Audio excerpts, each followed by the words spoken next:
Hi everyone. तो देखते हैं एक new chapter poets and pancakes. Class 12th English का है ये चैप्टर। तो देखते हैं कि पोइट्स एंड पैनकेक्स में है क्या।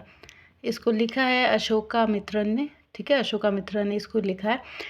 और ये कहानी कुछ ऐसे शुरू होती है कि इसमें एक जिमनी स्टूडियो है। ठीक है, जिमनी स्टूडियो जो है इसके मालिक हैं एस एस वासन। ठीक है, और इसमें एक मेकअप रूम है जिसमें बहुत सारे लाइट्स लगे हुए हैं और काफ़ी सारे जैसे कि स्टाफ होते हैं। तो इस जिमनी स्टूडियो में भी बहुत स्टूडियो है, तो जाहिर सी बात है कि लाइट्स, कैमराज, फोटोग्राफ्स क्लिक करवाना, ये सब चीज़ें होती होंगी, सेंसिबल सी बात है। ठीक है, तो एस एस वासन जो है इसके मालिक है जिमनी स्टूडियो के। तो इसके जो जिमनी स्टूडियो में जो मेकअप रूम है ना, इसमें बहुत सारे लाइट्स हैं जैसे कि हम देखते हैं शूटिंग वगैरह में जो यूज़ होते हैं। फिर यहाँ पे ना मेन मेकअप आर्टिस्ट भी हैं और इसके अलावा असिस्टेंट मेकअप आर्टिस्ट है। जो मेन मेकअप आर्टिस्ट है वो basically lead actor and actress का मेकअप करते हैं। ठीक है, और जो असिस्टेंट मेकअप आर्टिस्ट है वो जो साइड रोल एक्टर्स होते हैं या एक्ट्रेसेस होती हैं उनका मेकअप करते हैं। इसके अलावा इसमें एक ऑफिस बॉय भी है जो क्राउड का मेकअप करता है। लेकिन जब ये मेकअप करता है ना तो ऐसे लगता है जैसे कोई दीवार पे पेंट कर रहा हो। क्राउड मतलब जो बाकी और जैसे यू नो मेन लीड के एक्टर्स के अलावा जो जैसे एक साइड रोल एक्टर्स होते हैं उसके अलावा भी तो जैसे कभी डांस वगैरह में और भी लोगों की ज़रूरत होती है, और भी जो भी लोग जिनका यूज़ होना हो शूटिंग में, फोटोग्राफ्स में। तो वहाँ पे अगर किसी मूवीज़ वगैरह में, तो वहाँ पे जो ऑफिस बॉय है वो बेसिकली क्राउड को संभालने का काम करता है। लेकिन इसका चर्चा इसलिए बहुत ज़्यादा किया गया है क्योंकि ये जब मेकअप करता है ना तो ऐसा लगता है जैसे दीवार पे कोई पेंटिंग कर रहा हो। फिर हम देखते हैं कि एक इन्होंने ये जो एक है हमारे कोथमंगलम सुब्बू, ये बहुत ही सीनियर माने जाते हैं जेमिनी स्टूडियो, मतलब इनकी बहुत ज़्यादा रिस्पेक्ट है। तो इनसे जो है ना ये ऑफिस बॉय बहुत ज़्यादा जलता है क्योंकि ये हाईली एजुकेटेड है और ये कोथामंगलम सुब्बू जो है ये इतने ज़्यादा पढ़े लिखे भी नहीं है। लेकिन इनको बहुत ज़्यादा हाई पोस्ट दी गई है जिमनी स्टूडियो में। क्यों? क्योंकि एक तो सबसे पहली बात ये भी है कि ब्राह्मण है और उस टाइम पे ब्राह्मण्स को काफ़ी ज़्यादा रिस्पेक्ट दी जाती थी बाकी चारों में से। ठीक है, जैसे ब्राह्मण, क्षत्रिय, वैश्य और शूद्राज में से। फिर उसके बाद से जो सुब्बू हैं ये डायरेक्टर भी हैं और एक्टर भी हैं, काफ़ी बेहतरीन डायरेक्टर और एक्टर है। तो ये ऑफिस बॉय जो है इनसे जलता है कि ये इतना एजुकेटेड नहीं है और इतना मतलब ये इतना इसको क्यों मुझसे ज़्यादा रिस्पेक्ट दिया जाता है या इसको इतनी सुपीरियर पोस्ट क्यों दी गई है। तो इसे बर्दाश्त नहीं होता ये सब चीज़ें। और सॉरी, इसके अलावा जो सुब्बू हैं इन्होंने थिलाना मोहन अम्बल जो है एक ये भी लिखी है, बुक भी लिखी है। ठीक है, और इसमें एक लीगल एडवाइज़र भी हैं, लेकिन इनको इलीगल एडवाइज़र कहा जाता है। क्यों? क्योंकि वहाँ पे एक एक्ट्रेस थी जिन्होंने उनका इसने वीडियो बना लिया था। वो किसी को डांट रही थी, किसी को कुछ बात वगैरह बोल रही होंगी, तो काफ़ी एम्बेरसमेंट देखने को मिला था और वो एक्ट्रेस को भी काम से निकाल दिया गया था जिमनी स्टूडियो से। इसीलिए इसको इलीगल बोला जाता है। ठीक है, इस बंदे को। उसके अलावा इंग्लैंड से एक एडिटर आने वाले थे जो एस एस वासन के जिमनी स्टूडियो में। तो यहाँ पे जब वो आए तो उन्होंने एक स्पीच दी, लेकिन किसी को भी वो स्पीच समझ में नहीं आई। तो एस एस वासन भी जो है स्पीच को समझ नहीं पाए, वो भी शॉक हो गए। तो असल में ये जो स्पीच दी थी जो इंग्लैंड से आए थे वो एक मिस्ट्री बन के ही रह गई। और इसके अलावा फिर पता चलता है कि जो इंग्लैंड है वहाँ पे शॉर्ट स्टोरीज़ कंपटीशन होने वाला है, तो जिसको भी पार्टिसिपेट करना है वो कर सकता है।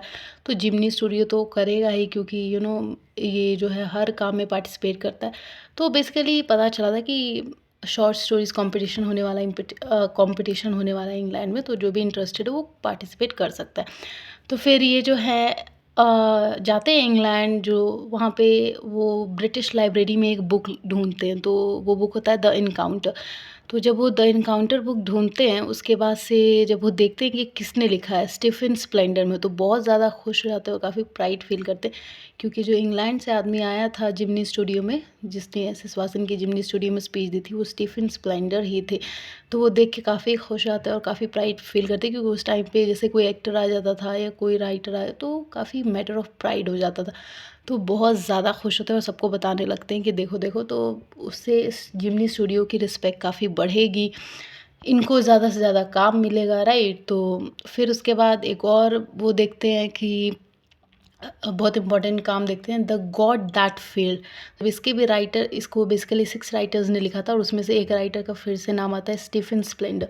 तो वो दोबारा से बहुत खुश रहते हैं और काफ़ी अपने आप को मतलब समझते हैं कि अब हमारे लिए काफ़ी सारी अपॉर्चुनिटीज़ खुल जाएगी, क्योंकि इतना बड़ा राइटर हमारे स्टूडियो में आया, उसने स्पीच दी जिसको हमने पहचाना नहीं, जो जिसकी स्पीच एक मिस्ट्री रह गई थी। तो जब लोगों को पता चलेगा तो हमारे लिए बहुत सारी अपॉर्चुनिटीज़ खुलेंगी, बहुत सारे लोग हमारे साथ काम करना चाहेंगे, जिससे हमारा ग्रोथ ही होगा ऑब्वियसली। इसके अलावा जोनाथन वैली और फॉरगॉटन फैक्टर जैसे भी दो बहुत इंपॉर्टेंट काम किए 1952 में एमआरआई ने। तो एमआरआई ने ये दोनों बहुत इंपॉर्टेंट काम किया था, जो कि काफ़ी वर्ल्ड वाइड इसने यू नो अटेंशन गेन किया था। और इसके अलावा जो अशोका मित्रन है, ये भी एक बहुत इंपॉर्टेंट रोल प्ले करते हैं जिमनी स्टूडियो में। इनका काम होता है न्यूज़पेपर कटिंग करके एक कॉपी में सेट करना, मतलब न्यूज़पेपर को जो भी इम्पोर्टेंट चीज़ें हैं, जो भी जिसकी भी इन्हें ज़रूरत पड़ेगी, तो वो न्यूज़पेपर कट के अपनी कॉपी में पेस्ट करने का काम करते हैं अशोका मित्रन, जिन्होंने पॉइंट्स एंड पैनकेक्स लिखा है।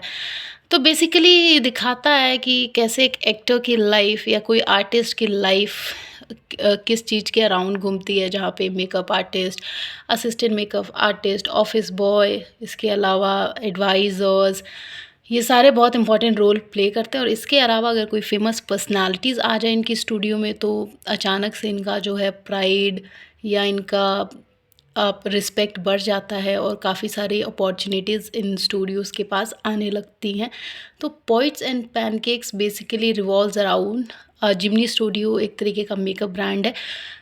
इस ये मतलब basically makeups and makeups brands और आर्टिस्ट लाइफ को ही शो करता है कि कैसी लाइफ होती है, कैसी नॉर्मल पब्लिक से इनकी लाइफ अलग होती है, क्या क्या प्रॉब्लम्स होते हैं। अब जैसे हमने देखा जो जो हाँ, जो इसने लीगल एडवाइज़र ने वीडियो बना लिया था एक एक्ट्रेस का, तो उसने एक इल्लीगल काम किया जिसकी वजह से उसको इल्लीगल भी कहा जाता है। तो कैसे एक्टर्स की रिस्पेक्ट भी ख़त्म भी होती है, लेकिन यहाँ कई बार लोगों के नाम बनते हैं तो नाम बिगड़ते भी हैं। तो yes, this is all about that. I hope it's clear, and if it's clear, please do like, share and subscribe, and please do comment. Thank you.